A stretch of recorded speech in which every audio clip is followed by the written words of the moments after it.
You, John Fitzgerald Kennedy, do solemnly swear. I, John Fitzgerald Kennedy, do solemnly swear. That you will faithfully execute the office of President of the United States. That I will faithfully execute the office of President of the United States. And will, to the best of your ability.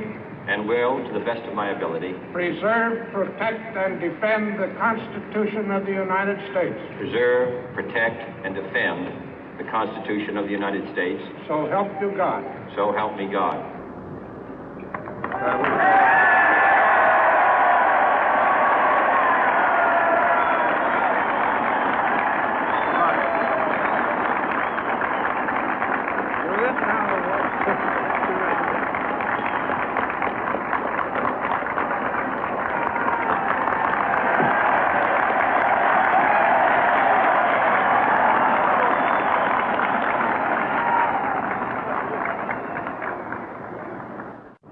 Vice President Johnson, Mr. Speaker, Mr. Chief Justice, President Eisenhower, Vice President Nixon, President Truman, Reverend clergy, fellow citizens. We observe today not a victory of party, but a celebration of freedom, symbolizing an end as well as a beginning, signifying renewal as well as change. For I have sworn before you and Almighty God the same solemn oath our forebears prescribed nearly a century and 3/4 ago. The world is very different now, for man holds in his mortal hands the power to abolish all forms of human poverty and all forms of human life. And yet the same revolutionary beliefs for which our forebears fought are still at issue around the globe.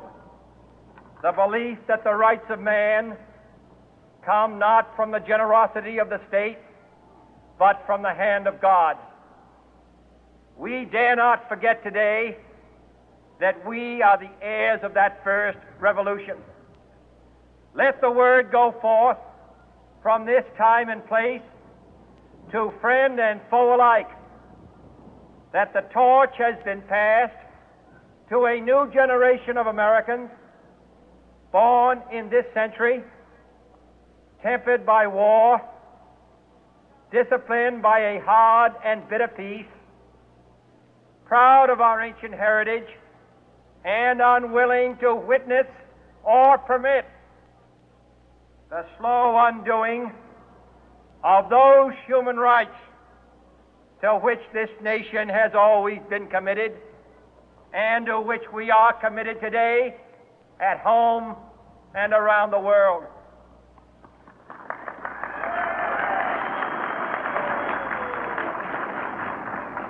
Let every nation know, whether it wishes us well or ill, that we shall pay any price, bear any burden, meet any hardship, support any friend, oppose any foe to assure the survival and the success of liberty.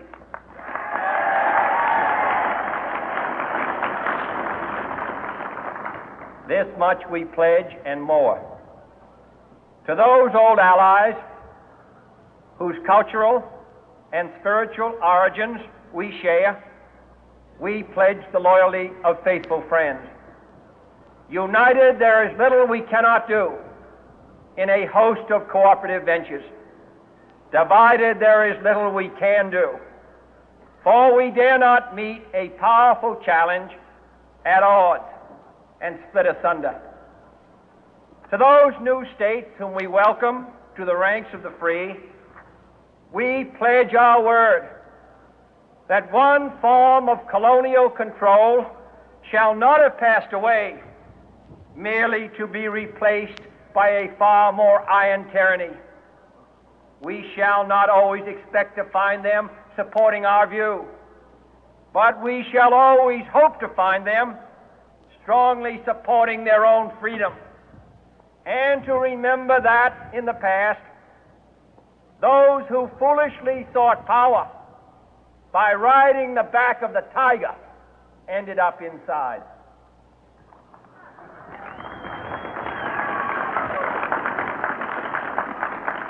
To those people in the huts and villages of half the globe struggling to break the bonds of mass misery, we pledge our best efforts to help them help themselves for whatever period is required, not because the communists may be doing it, not because we seek their votes, but because it is right.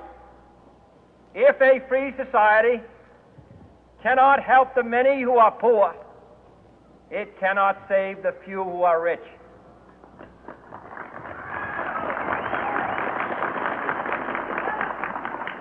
To our sister republics south of our border, we offer a special pledge to convert our good words into good deeds, in a new alliance for progress, to assist free men and free governments in casting off the chains of poverty. But this peaceful revolution of hope cannot become the prey of hostile powers. Let all our neighbors know that we shall join with them to oppose aggression or subversion anywhere in the Americas. And let every other power know that this hemisphere intends to remain the master of its own house.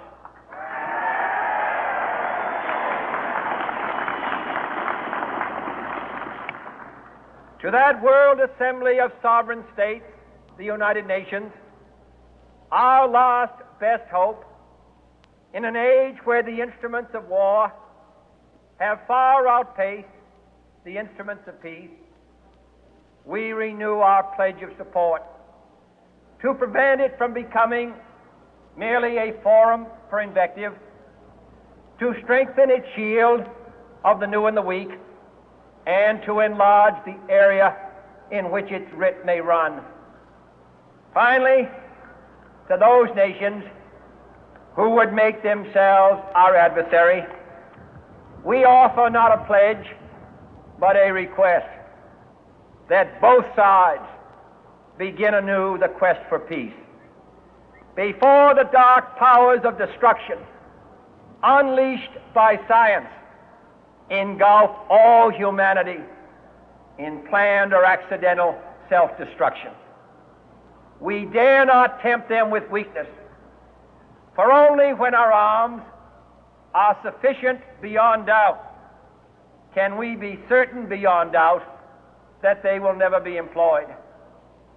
But neither can two great and powerful groups of nations take comfort from our present course, both sides overburdened by the cost of modern weapons, both rightly alarmed by the steady spread of the deadly atom, yet both racing to alter that uncertain balance of terror that stays the hand of mankind's final war. So let us begin anew, remembering on both sides that civility is not a sign of weakness, and sincerity is always subject to proof. Let us never negotiate out of fear, but let us never fear to negotiate.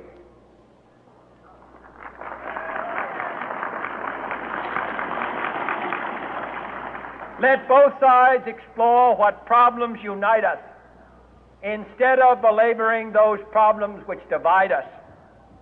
Let both sides, for the first time, formulate serious and precise proposals for the inspection and control of arms, and bring the absolute power to destroy other nations under the absolute control of all nations.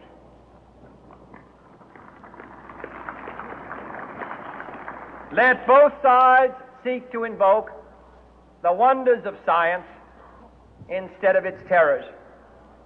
Together, let us explore the stars, conquer the deserts, eradicate disease, tap the ocean depth, and encourage the arts and commerce. Let both sides unite to heed in all corners of the earth the command of Isaiah to undo the heavy burden and let the oppressed go free.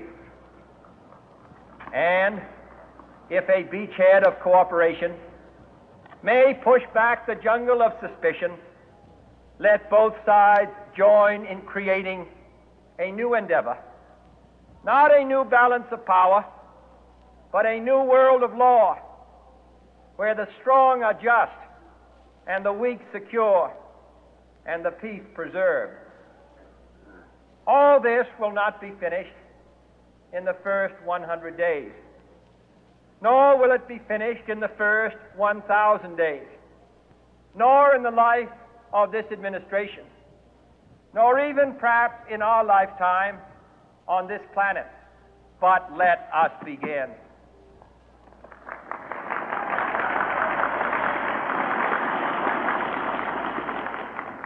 In your hands, my fellow citizens, more than mine, will rest the final success or failure of our course.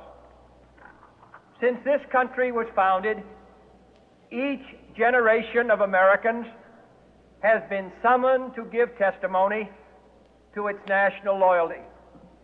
The graves of young Americans who answered the call to service surround the globe. Now the trumpet summons us again, not as a call to bear arms, though arms we need, not as a call to battle, though in battle we are, but a call to bear the burden of a long twilight struggle, year in and year out, rejoicing in hope, patient in tribulation, a struggle against the common enemies of man, tyranny, poverty, disease, and war itself. Can we forge against these enemies a grand and global alliance, north and south, east and west, that can assure a more fruitful life for all mankind? Will you join in that historic effort?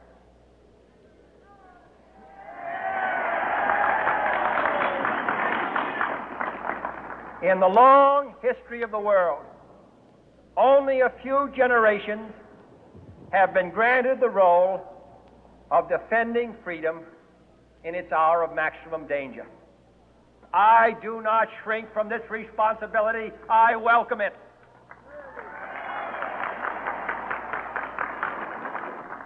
I do not believe that any of us would exchange places with any other people or any other generation. The energy, the faith, the devotion which we bring to this endeavor will light our country and all who serve it. And the glow from that fire can truly light the world. And so, my fellow Americans, ask not what your country can do for you. Ask what you can do for your country.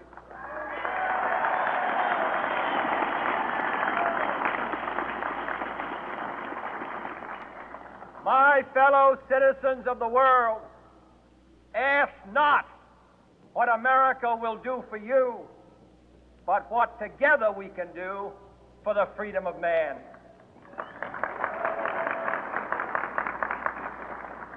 Finally, whether you are citizens of America or citizens of the world, ask of us here the same high standards of strength and sacrifice which we ask of you.